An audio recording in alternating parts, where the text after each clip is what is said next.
the future foreign leader, either in India or globally, is going to be far more volatile and far more uncertain, complex and ambiguous than what has been in the past.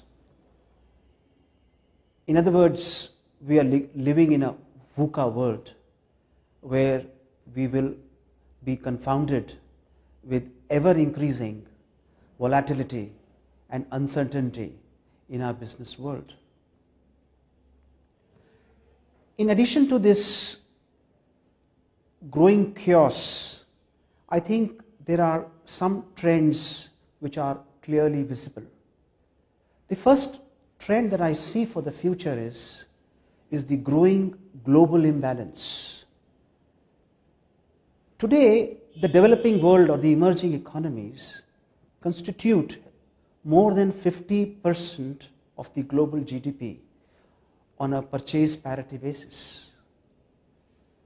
Many countries in the emerging world are reaching a large company status, which is a turnover of $1 billion. There is a research by McKinsey which has been done that today of the 8,000 companies, only a very small fraction of those companies, about 14% of them, belong to the emerging world.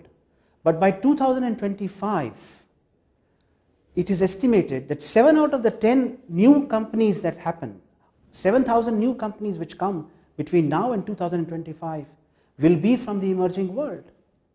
What would this mean for leaders in countries like India and China?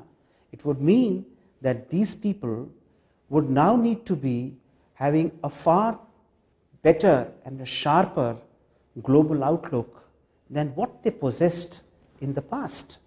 In addition to having a global outlook, leaders from countries like India would need to exhibit a far greater cultural sensitivity than what they would have displayed in the past.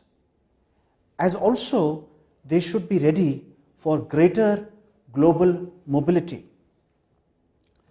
So that's the first trend that I see globally. The second trend that I see globally is the difference in the demographics across the various geographies. As Japan is graying slowly, countries like India are becoming younger. There is a demographic dividend which is happening in South Asia, and in countries like India, 60% of the population is below 30 years old. So this raises the issue that we will have far greater proportion of working population compared to a country like Japan. So this would throw a lot of challenges for the leaders, because the bulk of the population would be the millennials, the youngsters who would be 30 years or less in any company that they would run. So all the policies, the HR policies would need to be tailored to engage and better satisfy the youngsters than what we have today. The third trend related with these global demographics is the growing individualization. The Twitter, the Facebook, the LinkedIn is giving rise to a generation which is embracing individualization like never before. So again, this would throw a new challenge for leaders in the future. And last but not the least, which is related to this, is the embracing of the digital native. Today, a large number of the population which was going to join or is just about join the workforce are people who have born with the internet, who have grown with the internet, who have grown with social media like Facebook. And the way they would interact and collaborate with leaders in the future would be very different from the way it happened in the past.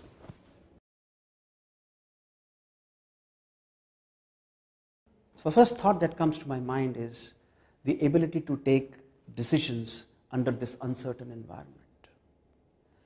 The first caution that leaders would need to exercise is not to take decisions under gut, okay, or as they call it, with intuition.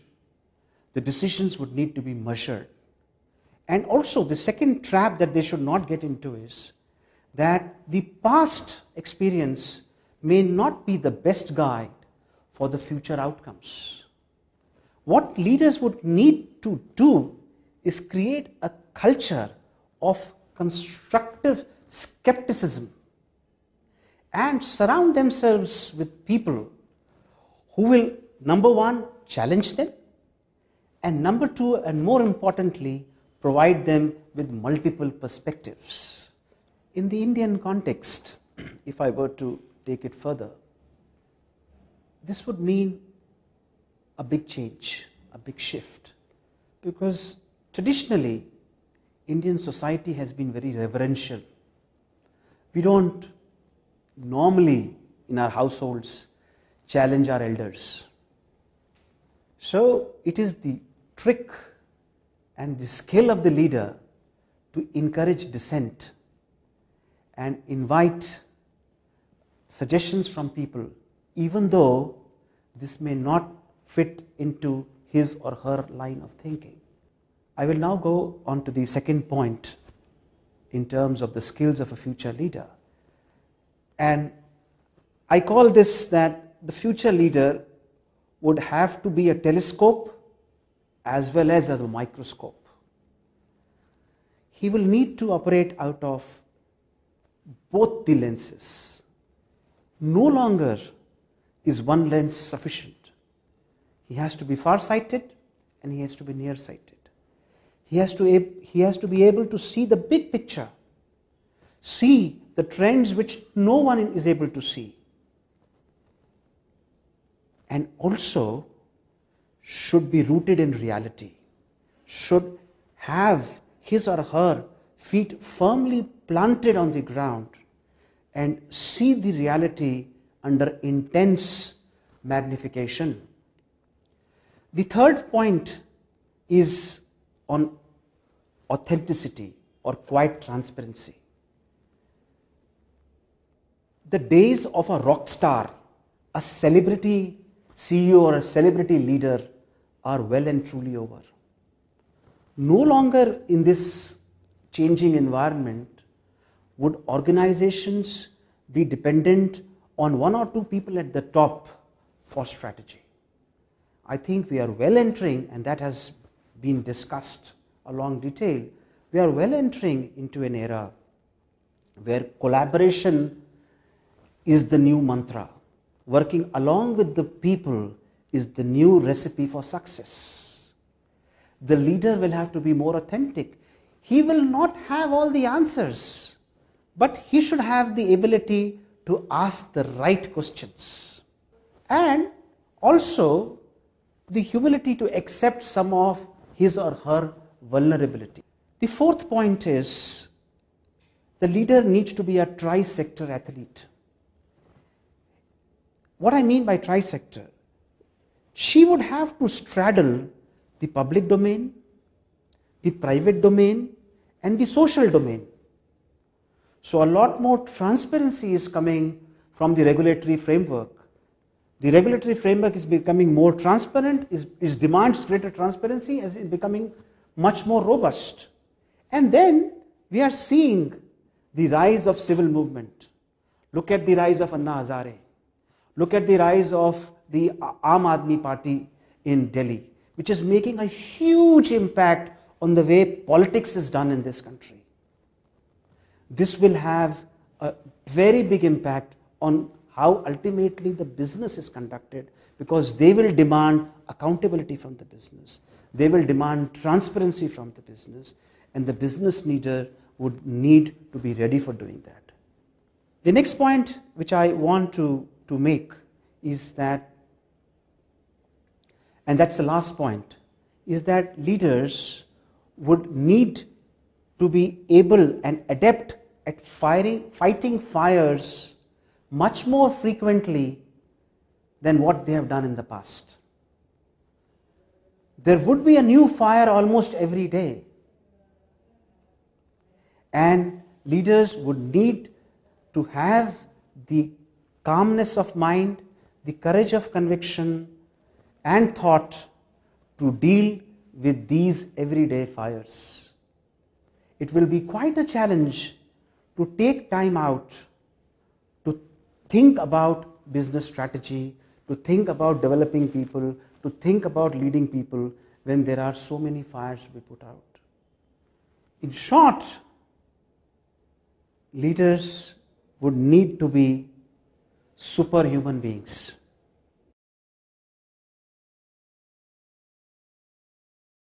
The purpose of the leadership development is to prepare the organization for a leadership pipeline. That means that we, starting from the entry-level engineer to the CEO, we are able to build a robust leadership pipeline.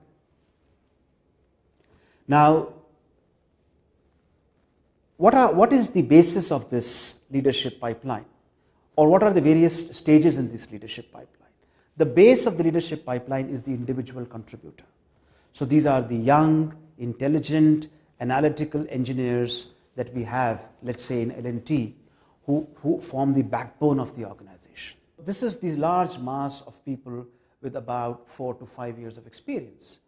The first transition that takes place is when they become team leaders.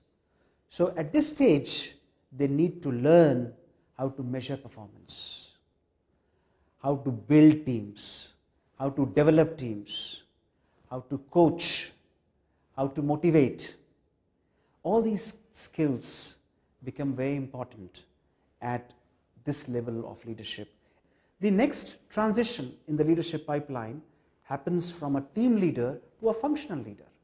At this stage, she needs to learn how to develop a business acumen, how to drive change, how to network with other functional leaders.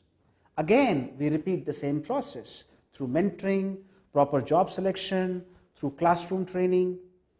And then when these people graduate into strategic levels, the role of mentoring then becomes even more critical. And obviously supplemented by classroom programs. And the way we have done our classroom programs is that we have got the best-in-class faculty from the best business schools in India and internationally. All our strategic leadership development programs are run by international business schools. But all our base management development programs are run by IIMs. For example, the MDP on Team Excellence, the Management Development Program on Team Excellence, is run by IIM Bangalore. Our MDP on Operational Excellence is run by IIM Calcutta. Our strategic programs are run by Ross Business School, Michigan, are run by INSEAD, and are run by Harvard Business School. At the end of the day, we try and give a mix of classroom training, mentoring by senior leadership team, and challenging assignments to the people so that we are able to groom leaders to the job requirement that we have. The last point which I want to mention in the leadership development is that we are a growing international organization. So we want to groom leaders for international roles globally, and that's not easy. In our experience, people who have only stayed in India and have been asked to take about leadership positions internationally with some of the large clients like Shell, BP, or Petronas, or Saudi Aramco, people have, in a way, to an extent faltered because the gap, the expectation gap was large. So we are trying to plug this gap by bringing them under the tutelage of an experienced global leader, which may have to be hired from outside. And then they pick up the nuances of working globally, and within no time or within a very little time, they are ready. So our entire strategy has been to build leaders for international businesses, and we have been fairly successful in it.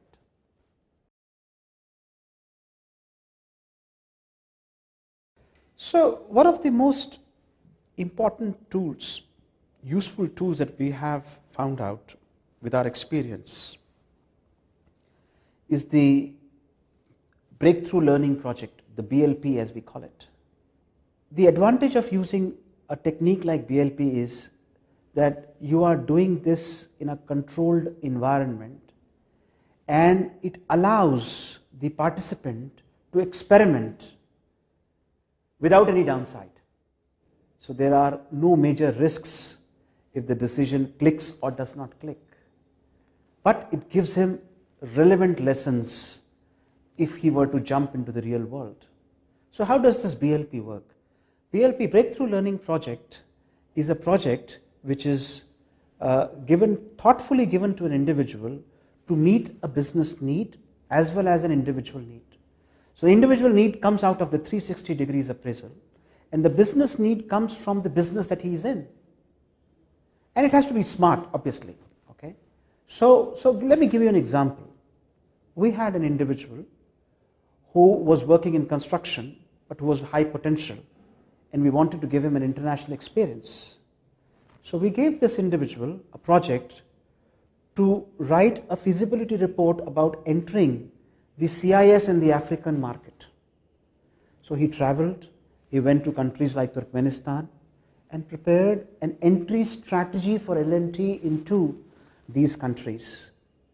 And he shared it with his team, with his business heads, and by the time he finished his project, he had a very good understanding of what he needed to do and what were the first steps if L&T were indeed to go into that area. For example, what is the competition looking like? What is the government regulatory framework looks like? What are the precautions that we need to take? What is the risk environment politically and economically in that country? So he was fully prepared, before he could take on that formal role, and this BLP helped him to come on to speed. Summing up, I would say that leadership development done in a structured, systematic manner helps to cut out some of the risks that naturally come in this volatile, uncertain, ambiguous environment.